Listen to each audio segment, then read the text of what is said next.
बिस्मिल्लाहिर्रहमानिर्रहीम। अस्सलाम वालेकुम नादरीन, आप यूट्यूब चैनल देख रहे हैं। मैं इमरान खान। नादरीन, पाकिस्तान की हुकूमत ने वोट तो डाल दिया अमेरिका के साथ मिलकर डोनाल्ड ट्रंप के नकात के हक़ में, जो करारदाद आई अक़वाम मुत्तहिदा में, जिसके तहत अब एक स्टेबलाइजेशन फ़ोर्स जाएगी वहाँ पे आलमी किस्म की, और उसमें मुसलमान ममालिक के फ़ौजी होंगे और ये जाकर इसराइल की हिफाजत करेंगे और फ़लस्तीनियों को निहत्ता करेंगे, हमास को गैर मुसल्लह करेंगे और इस किस्म की बहुत सारी एक्टिविटीज़ हैं जो इन्हें वहाँ पे करनी है। अब इसमें पाकिस्तान ने एक नुक्ता उठाया था और पाकिस्तान ने कहा था जी कि आप फ़लस्तीन को एक रियासत भी बना दें। ये पाकिस्तान का एक मुतालबा था, लेकिन ये मुतालबा इस करारदाद के अंदर शामिल नहीं किया गया।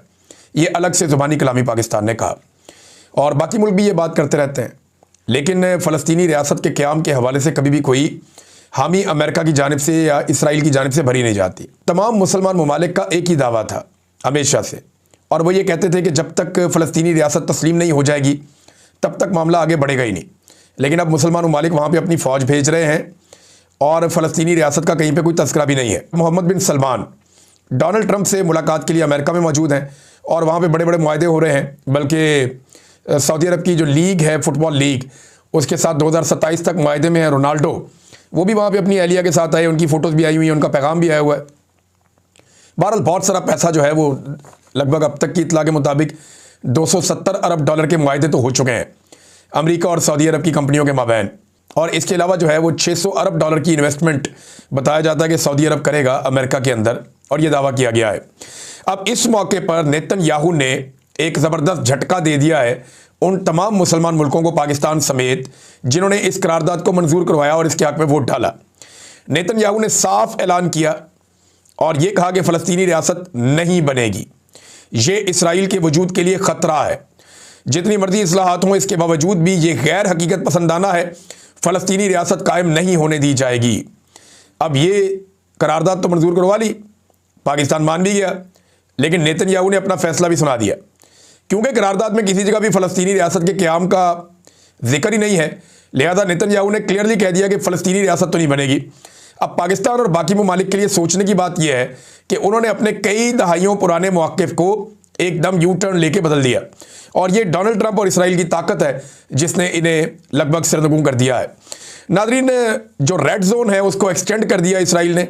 एक और एक्टिविटी हुई है, यानी जो गाज़ा के अंदर इसराइली फोर्सेस घुसी हुई हैं, इन्होंने वहाँ पे एक रेड जोन बनाया हुआ है कि इस एरिया में कोई दाखिल नहीं होगा, और एक बफर जोन कायम कर दिया है इसराइल के मकबूजा इलाकों में और गज़ा की पट्टी में। अब उस रेड जोन में इसराइली फोर्सेस मज़ीद अंदर तक दाखिल हो गई हैं गज़ा में। ये रिपोर्ट हुआ है आलमी मीडिया में, और इसके बाद इसराइल का कब्ज़ा मज़ीद वहाँ पे मुस्तहकम हो गया है। लिहाजा जब तक मुसलमान मुल्कों की फ़ौजें नहीं जाती तब तक इसराइल लगता है कि ये ड्यूटी अदा करेगा और उसके बाद सूरत हाल बदल जाएगी। नाज़रीन, मुल्तान में एक फ़लस्तीन के हवाले से कॉन्फ्रेंस रखी थी सेनेटर मुश्ताक अहमद साहब ने। ये वही सेनेटर मुश्ताक अहमद साहब हैं जो इसराइल भी गए फ्रीडम फ्लोटिला पे, और वहाँ पे इन्हें गिरफ़्तार भी किया गया इसराइल की जानिब से, लेकिन इन्होंने किसी भी किस्म के दस्तखत से इनकार कर दिया और माफ़ीनामे से भी इनकार कर दिया। इन्होंने कहा कि मेरा मुल्क किसी इसराइल नामी मुल्क को तस्लीम ही नहीं करता, तो मैं आपकी अदालत या आपके निज़ाम के सामने कैसे कोई चीज़ दस्तखत कर सकता हूँ। तो अब वही सेनेटर मुश्ताक साहब जो इसराइल से तो बच के आ गए, लेकिन अब वो मुल्तान में फ़लस्तीन गज़ा कॉन्फ्रेंस करना चाहते थे। लेकिन गज़ा कॉन्फ्रेंस से पहले ये आप तस्वीर देख सकते हैं, जिस हॉल में इन्होंने करना था उसे सील कर दिया गया है।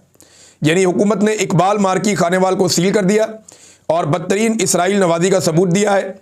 लेकिन मुल्तान में कल हर सूरत में फ़लस्तीन कॉन्फ्रेंस मुनक्कद होगी इंशाअल्लाह। ये आज के दिन के हवाले से कल रात को सेनेटर मुश्ताक साहब ने स्टेटमेंट जारी किया और मरीम नवाज़ साहिबा को मुखातिब किया। देखिए, अब मरीम नवाज़ हों, नवाज़ शरीफ हों, आसिम मुनीर हों, शहबाज शरीफ हों, बहुत सारी कमिटमेंट आलमी सतह पे दी जा चुकी हैं, और अब पाकिस्तान की जितनी भी हुकूमतें हैं उन्हें उन कमिटमेंट्स को पूरा करना पड़ेगा। चाहे गज़ा में फ़ौज भेजनी पड़े, चाहे इसराइल के साथ ताल्लुकात नॉर्मलाइज़ करने पड़े, चाहे अफ़गानिस्तान के साथ आपको एक और लड़ाई में कूदना पड़े, चाहे आपको अपनी मादनियात जो है वो सस्ते दामों बेचनी पड़े, वो जो भी है, जो आपने आलमी सतह पर कर लिए हैं मुआहदे और आलमी सतह पे जो वादे आपने कर लिए वो तो आपको पूरे करने पड़ेंगे। और इससे पहले भी बहुत दफ़ा ऐसा हुआ कि जब जब कोशिश की गई फ़लस्तीन के लिए आवाज़ उठाने की, पाकिस्तान में उस आवाज़ को कुचल दिया गया, और इसकी वजह से इसराइली अखबारात, उनके तज्ज़ियाकार, उनका मीडिया, उनके लोग बहुत खुश हैं और वो ये कहते हैं कि पाकिस्तान से उनको अब ठंडी हवा आती है, पहले की तरह वाले हालात नहीं है, वो इन हालात को अपने लिए फेवरेबल समझते हैं। नाज़रीन, एक और ख़बर है आलमी सतह पे, मैं वो भी आपके सामने रख देता हूँ। ये पाकिस्तान के लिए एक से बढ़ के एक नया प्रॉब्लम आ रहा है। ये GSP+, ये एक स्टेटस है जो पाकिस्तान के पास है गुज़िश्ता कई सालों से। इस स्टेटस के तहत पाकिस्तान के जो ताजिर अपना माल लेकर जाते हैं यूरोप की मंडियों में, उन्हें टैक्सों से बहुत बड़ी छूट मिलती है और इससे वो ठीक ठाक पैसा बना लेते हैं। तो पाकिस्तानी ताजिरों को इससे बहुत फ़ायदा होता है। लेकिन GSP+ स्टेटस अगर आप अपने पास रखना चाहते हैं तो यूरोपीय ममालिक की कुछ शराइत हैं जिनको आपको पूरा करना होता है, और उसमें ज़्यादातर चीज़ें जो हैं वो इंसानी हुकूक के हवाले से हैं। अब यूरोपीय यूनियन के सफ़ीर, उन्होंने ये स्टेटमेंट दिया है कि पाकिस्तान को GSP+ तरजीही टैरिफ स्कीम के तहत अपनी जिम्मेदारियां पूरी करने के लिए मज़ीद इकदाम करने की ज़रूरत है, क्योंकि इस पर जल्द ही नज़रसानी होने वाली है।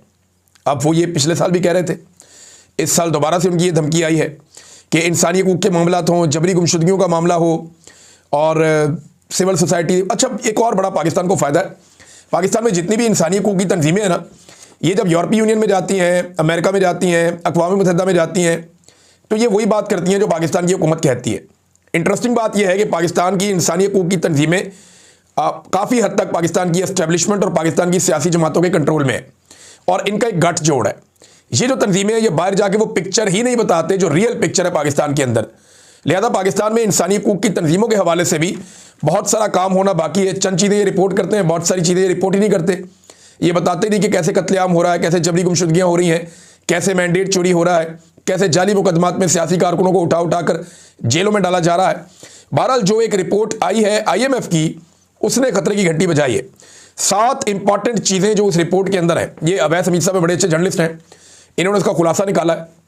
और बहुत सारे लोगों ने, किसी ने 5 नुक्ते निकाले, किसी ने 7 नुक्ते निकाले, किसी ने 12 नुक्ते निकाले, लेकिन ये बहुत इंपॉर्टेंट है। पहला जो नुक्ता है IMF की रिपोर्ट का, ये 180 सफ़हात से ज़ायद की रिपोर्ट है। इसका जो पहला बड़ा नुक्ता है वो ये है कि पाकिस्तान का तमाम जो सरकारी सेक्टर है, इसमें हर सतह पर मुसलसल और तबाहकुन किस्म की करप्शन फैल गई है। यानी पाकिस्तान का सारा जो सरकारी स्ट्रक्चर है उसमें बदतरीन करप्शन है इस वक्त, और करप्शन ने जड़ें पकड़ ली हैं हर जगह के अंदर। नंबर 2, रियासती इदारों में बड़े पैमाने पर गवर्नेंस के मसाइल हैं और एहतसाब का फुकदान है। अच्छा, इसमें SIFC का भी हवाला दिया गया। अब जो SIFC का इदारा बनाया गया है, जिसमें पाकिस्तान की फ़ौज भी इन्वॉल्व है, आर्मी चीफ भी इसके अंदर शामिल हैं, और बहुत सारे लोगों को इसमें शामिल किया गया है, फ़ौजी अफसरान को, जर्नलों को इसमें शामिल किया गया है। तो ये SIFC के हवाले से कोई सालाना रिपोर्ट ही नहीं है, ना इसकी कोई कारकर्दगी रिपोर्ट है। इस पर कितना खर्चा आ रहा है, ये कितनी सरमायाकारी लेकर आया, कोई चीज़ नहीं है। तो गवर्नेंस के बड़े सीरियस मसाइल है पाकिस्तान के रियासती इदारों में, और किसी किस्म का एहतसाब भी नहीं होता। तीसरा नुक्ता, जो अलीट क्लास है पाकिस्तान की, प्रिविलेज्ड क्लास, जो सबसे हाई क्लास के लोग हैं, बहुत पैसे वाले लोग हैं, ये जो अलीट क्लास है यही पाकिस्तान के हुक्मरान है, यही हुक्मरानी करते हैं, यही इक़्तिदार के अंदर रहते हैं, जो ज़ाती मफादात में मुआशी पॉलिसियाँ बनाते हैं। जैसे कि शुगर वाले हैं, जितने भी शुगर मिल मालिकान है वो सारे के सारे हुकूमत के अंदर रहते हैं, सियासी जमातों में शामिल हैं और ये मिलकर हुकूमतें बनाते हैं। इमरान खान साहब के साथ जहांगीर तरीन आए थे तो वो शुगर माफिया का हिस्सा थे। आज इमरान खान के पास कोई भी एक शुगर माफिया वाला बंदा नहीं बचा, क्योंकि सारे के सारे हुकूमत के साथ चले गए। लिहाजा इस तरह से अलीट क्लास हुक्मरान जो हैं ये ज़ाती मफादात में मुआशी पॉलिसियाँ बनाते हैं। इसमें मिसाल दी IMF ने शुगर स्कैंडल का। नंबर 4 जो नुकता उन्होंने उठाया कि पेचीदा टैक्स निज़ाम करप्शन का बहुत बड़ा जरिया बन चुका है। पाकिस्तान में टैक्स ही कोई नहीं देता।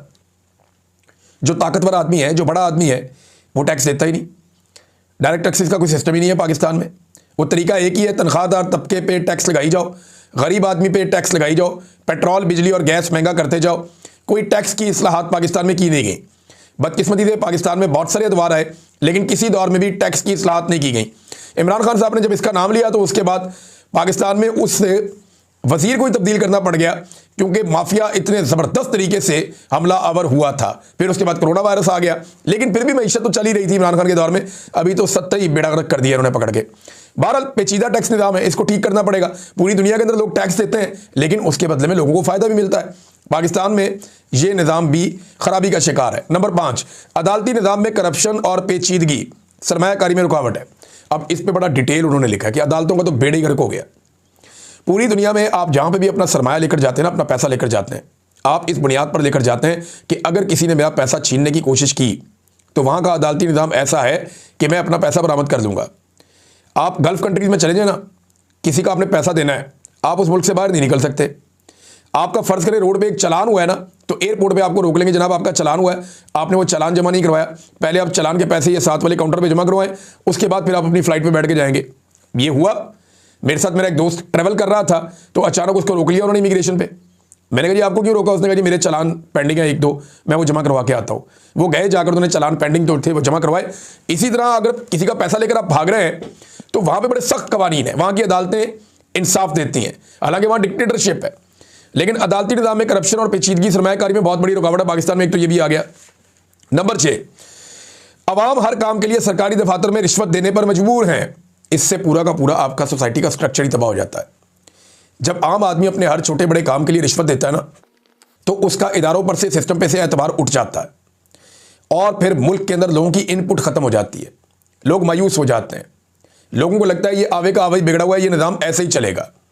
लोग रोज़ाना अपने छोटे बड़े कामों के लिए रिश्वत देते हैं और जब वो रिश्वत देकर अपना काम निकलवाते हैं तो पूरी सोसाइटी के अंदर रिश्वत का एक कल्चर आम हो जाता है, लोगों की अखलाकियात तबाह हो जाती हैं। बहरहाल ये IMF की ऑब्जर्वेशन उन्होंने बताया, और एक और भी उन्होंने बताया कि जो उनकी रिपोर्ट के आखिरी जो 4 माह थे, उन्होंने बताया जो उनकी रिपोर्ट के 4 माह थे उसमें 33% मुल्की कर्जे बढ़ गए। ये 4 माह में 33% उन्होंने बताया, और 100% कर्जे इन्होंने बढ़ा लिए गुज़िश्ता 3 साल में।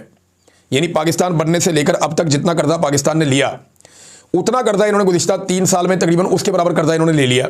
ये इन्होंने पाकिस्तान की हालत की है, और इसको ख्वाजा आसिफ बड़े शौक से हाइब्रिड रजीम कहते हैं।